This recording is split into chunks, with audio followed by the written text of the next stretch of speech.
Oh, how sweet it is. Last Saturday, Jeff Bodine didn't rack up any Winston Cup points, but he did gain $250,000 for winning the Winston Select.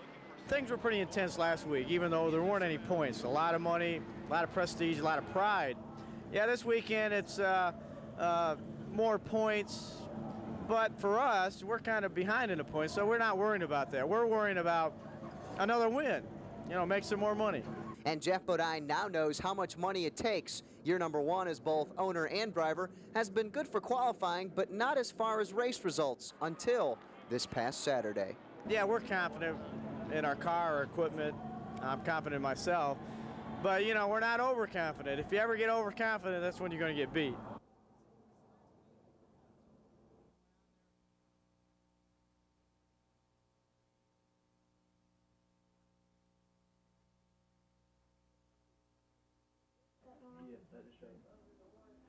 Jacob was sure to be drafted. The big question was when. His skills and talents indicated he would be a top 50 pick. He just has an outstanding arm, and this year I think the big thing that just really got his stock to rise so high was the fact that his breaking ball developed so much more this year. And I have a pretty good fastball, it's all right, and I got a good curveball. When I get my changeup, then I'll have 3 pitches, to keep them off balance. And then I don't get rattled too easy, and so, if something bad happens, I can just come back, and do fine. The draft started at noon, so the waiting game was on. First of all, make sure the phone worked, then some television, video games, shut-eye, or whatever. The wait seemed forever, but it was actually an hour and a half. Hello? Yes. He just said, Jacob, and I said yes, and he said, congratulations, you've been chosen by the Atlanta Braves. What was the initial feeling? Relief, happy that they're close by, and I was just glad to get it over with. Roy Clark with the Braves had told me he'd watched Jacob since he was in the 9th grade, and he said he wouldn't get by him, and he didn't. So I'm very pleased. He is going to be close by. We can watch him on TV when he finally gets there and so forth. For the next hour, the group of friends and family grew. The wait was worth it. Go Braves. All that remains now, the details. From one happy household in Hartsville, Ken Slats, 15 Sports.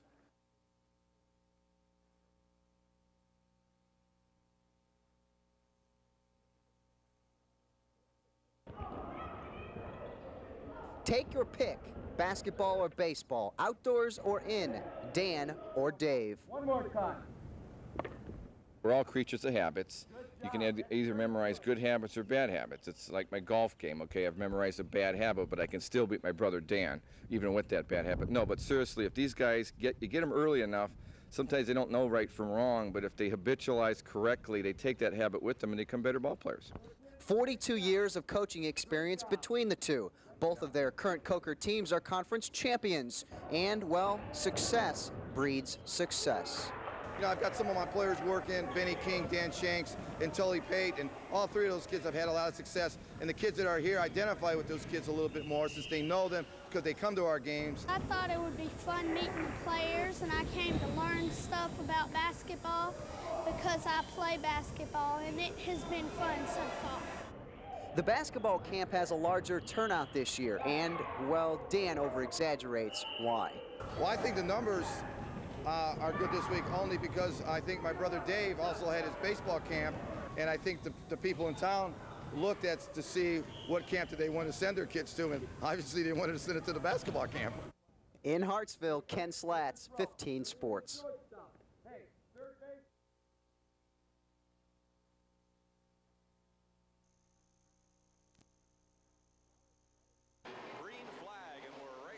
Wallace started from the pole, led 5 different times. Most importantly, the crew had the car set up right to lead the last lap. Earnhardt looks low. Jeff Gordon looks lower, but it's all Rusty Wallace. 2 in a row, big. They did a great job today. The motor had super horsepower again. Everything went smooth. Hey, we're right there. The crew's hot, and we're just going to keep it going. The MGD team has been keeping it going. No doubt, thumbs up to Rusty Wallace. He's worked his way into third place in Winston Cup points. Now, despite a 7th place finish by Ernie Irvin, he still leads the point standings and is already looking forward to next Sunday's race in Michigan.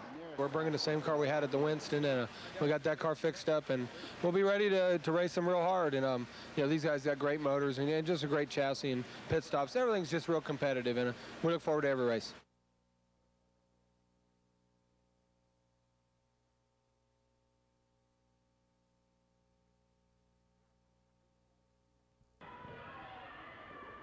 This place, not foreign ground to Michael Hopkins. He suited up for Coastal Carolina from 1980 to 82. In his second year, the Chants won 20 games. He's been back now for 2 months in a much different role.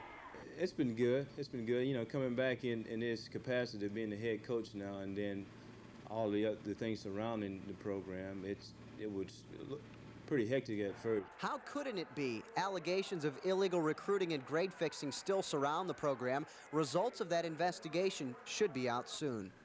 There haven't been a whole lot of questions about what's going to happen with the NCAA. You know, when the allegations came out, I had to answer some questions there then, but my reply was there weren't any surprises. Those are things I knew before I came in here.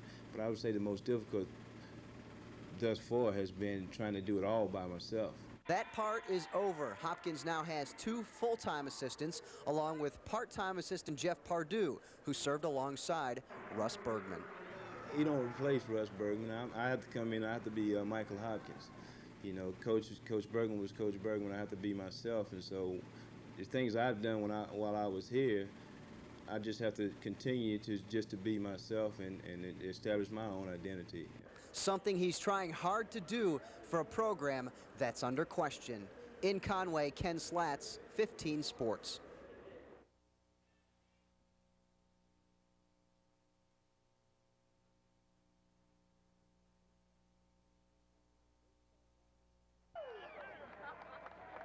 Race car drivers from Florence. Well, first you think K.O. Yarborough, but there's a young kid in town with a lot of potential. At age 23, Ron Barfield has already accomplished quite a bit. Getting in a race car was my dream, and now I'm looking into getting Busch Car National and Winston Cup, and however many years it takes to get there, I'll make the sacrifices because that's what I want to do in life.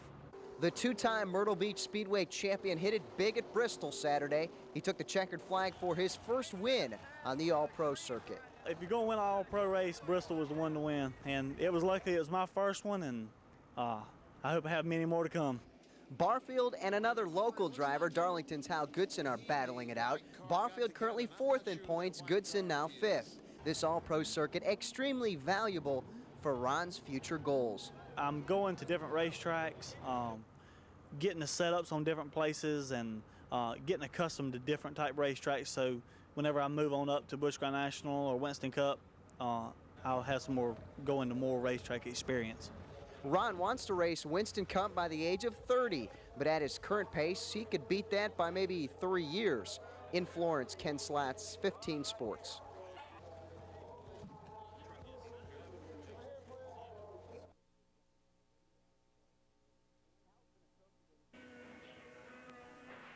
Hal's been associated with downtown radio out of Charlotte for more than 4 years now. Each season, he's moved up.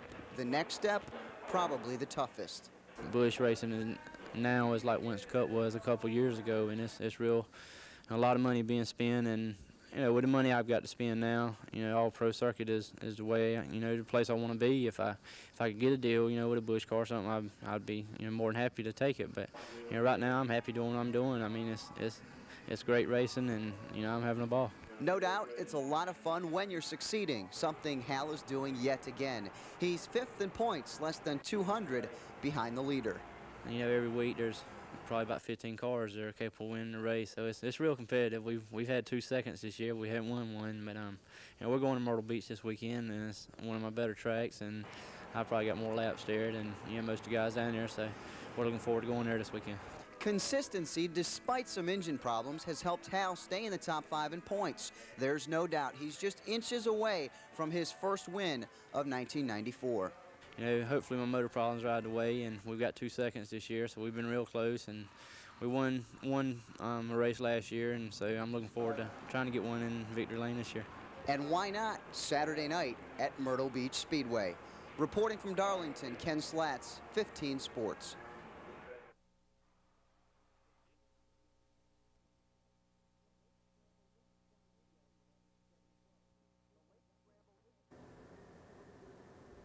The late scramble isn't quite here yet, but it's getting close. In November, an ESPN TV audience will see a PGA event at the beach for the first time.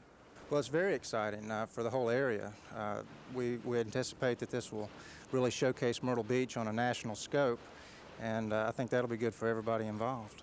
Preparations this early are not out of the ordinary. The staff at the Dunes Club have been through the tournament mode before. We know we've got a great golf course, and Randy Allen, our superintendent, is doing an excellent job getting it in condition, and we'll certainly be ready. There's a lot of pressure right now, especially this time of year. We're basically in the survival mode for our greens with bent grass. And names like Nicholas, Palmer, Trevino will be out here competing in the final senior tour event of 1994. One proud moment for Myrtle Beach golf, one proud moment for the Dunes Club. Obviously, I think a lot of my crew is very proud that we're gonna have the tournament, because the maintenance crew is not really recognized a lot of times as they should be. By the looks of the Dunes Club, the Senior PGA Tour picked the right spot. In Myrtle Beach, Ken Slats, 15 Sports.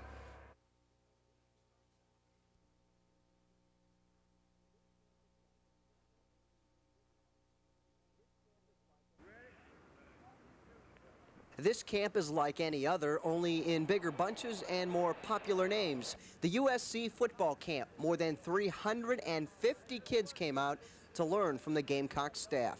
I think this is just the beginning of a camp that you'll see continue to grow and grow, because our coaches do a great job. The players have worked very hard at camp. It's not a babysitting service, and kids like to be worked. That's why they came, to get better. We're real pleased. We got some good kids. We got some prospects here. We got some young kids. We got some kids that will be good football players in high school, and we're real pleased. The key word, prospects. Coaches are always teaching the basics. It makes it easier should that kid decide to attend their school. We're trying to teach them the way we teach our kids. We organize the practices just like we do in the fall for our kids. We try to teach them the same things we do. We don't try to change anything that their high school coaches tell them to do. Opportunity to be away and experience what it's like maybe to be a student athlete at a college. But hopefully what we're asking and hoping the young men will come away with is a better fundamentals of the game, a better understanding of the game, and the big thing too is to have a lot of fun. For most kids, it's been a lot of fun. For the older group, well, a little bit more serious. In Columbia, Ken Slats, 15 Sports.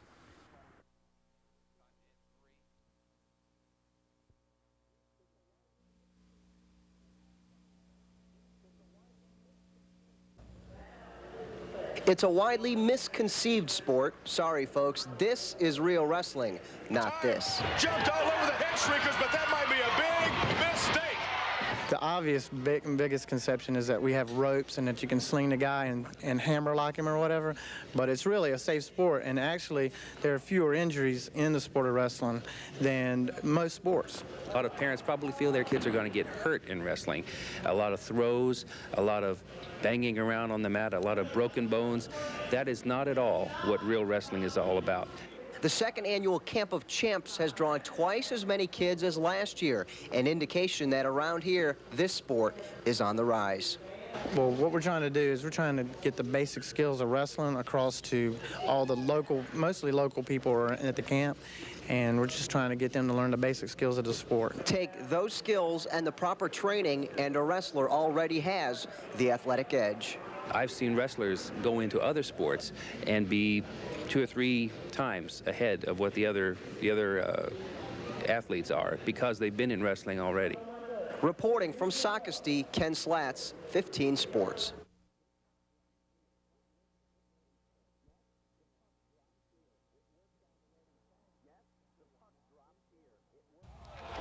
Yes, the puck drops here. It worked down the road in Charleston, so why not in Florence? Manny Costa runs the Civic Center. That's where the team will play a scheduled 30 home games.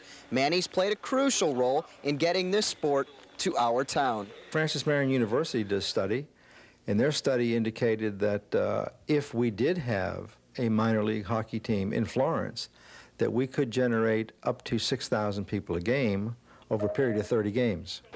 Charleston joined the East Coast Hockey League in 1993. The team's first year was very successful. In fact, the Stingrays led the league in attendance. There's no doubt that the success of the Charleston, South Carolina Stingrays has had a rather remarkable positive situation as far as the region is concerned, not only for Charleston and Florence, but Columbia, South Carolina, and on down into Georgia. Everybody is just very impressed by what they did. Just one obvious thing remains missing here at the Florence Civic Center. Of course, it's ice. Yes, this place will be transformed into something of an igloo. A very expensive task to be done, but you, the taxpayer, pays nothing. Insofar as expenses, there should be no additional expenses to the community or to the building other than the normal expenses that we would have on, let's say, running a concert or something like that. As part of our negotiations, we were able to get an ice floor and dashers and a Zamboni, which it's not a pasta now, that's the machine that makes the ice. Once the ice is in, whether portable or permanent, just about all other events will still be held as scheduled. In fact, the ice won't just be for Florence's new hockey team. Oh, I tell you, you know, I travel throughout the whole country, and I'm amazed at the explosion of ice skating, ice sports, you know, figure skating, and one of the biggest source of revenues for most of these places is public skating. We have a good possibility here of having the building open 24 hours a day. We could set up ice hockey leagues throughout the entire community. We can make it available to the public for them just to come out and skate. Whether you skate or you watch the pros, hockey in Florence is around the corner. Ken Slats, 15 Sports.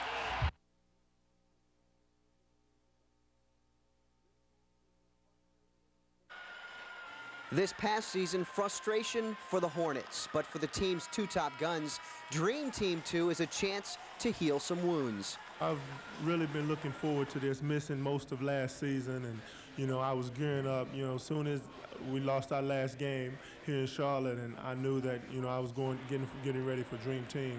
I don't think any other guys on the team missed as much as I missed. I know a great amount of games last year too, but you know, it's good for us to have this type of competition this summer. Morning missed 22 games because of injury last season. LJ 31.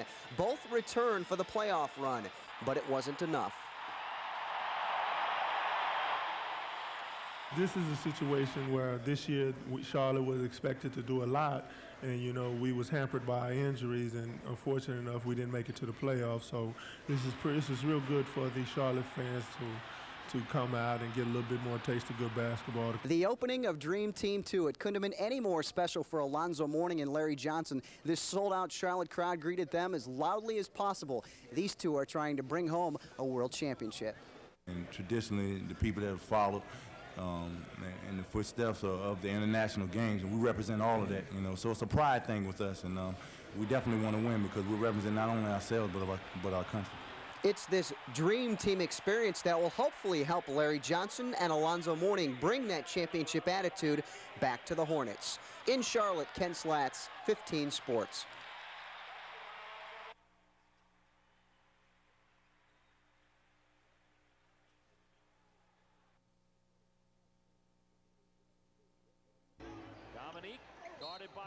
His nickname, the human highlight film. Dominique Wilkins put on a show for years in Atlanta. Last season, his one-team career came to an end. He was traded in mid-season to the LA Clippers. Now, he's on his third team in 2 years. I had a very depressing time in LA, but like I said, I just put that behind me like it never happened. Now I'm moving on to Boston, which is a class organization, basketball town, and people who appreciate talent. And talent he has, a career scoring average of more than 25 points. Now he has a chance to win a gold medal in Toronto. But when all is said and done, Dominique will always be known as a Hawk. True. Because I was there 11 and a half seasons, so most people will see me as a Atlanta Hawk, but they'll see me as a Celtic, too. He's hoping now that in Boston he can win that NBA championship, a title that has eluded him his entire career. Ken Slats, 15 Sports.